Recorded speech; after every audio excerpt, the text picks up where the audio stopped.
বন্ধু মানেই দুরন্ত গতিতে ছুটে চলা, বন্ধু মানেই ভরসা। আর সেই বন্ধুত্ব যদি হয় মানুষের সাথে কোনো শেয়ালের, তাহলে কেমন হয়? এমনই এক বন্ধুত্বের দেখা মিলল মাগুরা পৌর এলাকার মন্নু মোল্লার সাথে। শেয়ালগুলোর সাথে 5 বছরের বন্ধুত্ব তার।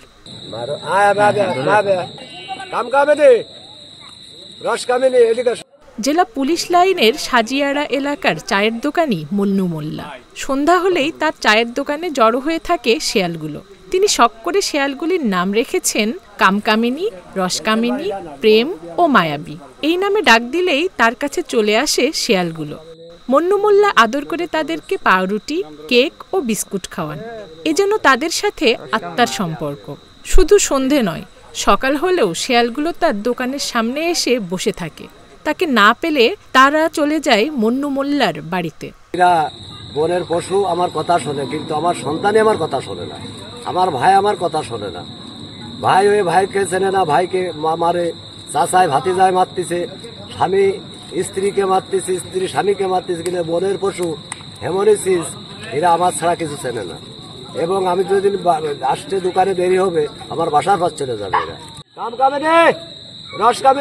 শেয়ালের সাথে তার বন্ধুত্ব এতই মধুর যে ওদেরকে ছেড়ে অন্যত্র রাত্রি যাপন করেন না মন্নু।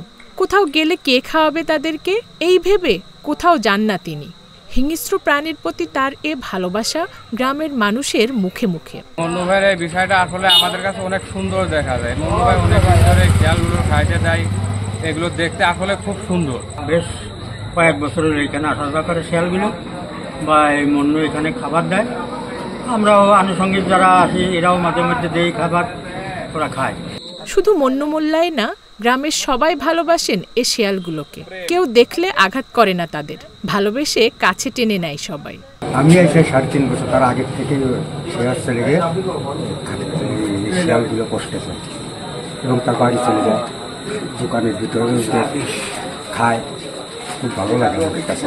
2 বছর আমি এনে রাখাতে আছি, 2 বছর ধরে এনে হাঁটতে এরকম আসছে, ভালো লাগে। একসাথে আমরা ভালোবাসা দিই, তাই খেতে আসে। গ্রামবাসী মিলে, সবাই মিলে, দোকানদাররা সবাই মিলে খেতে দিই, এসে নিজের মনে করে খেয়ে চলে যায়। বন্য প্রাণীর সাথে মন্নু মোল্লার যে গভীর ভালোবাসা তৈরি হয়েছে, তা সমাজের মানুষের কাছে অনবদ্য হয়ে থাকবে। Zulekha Parvin, independent digital.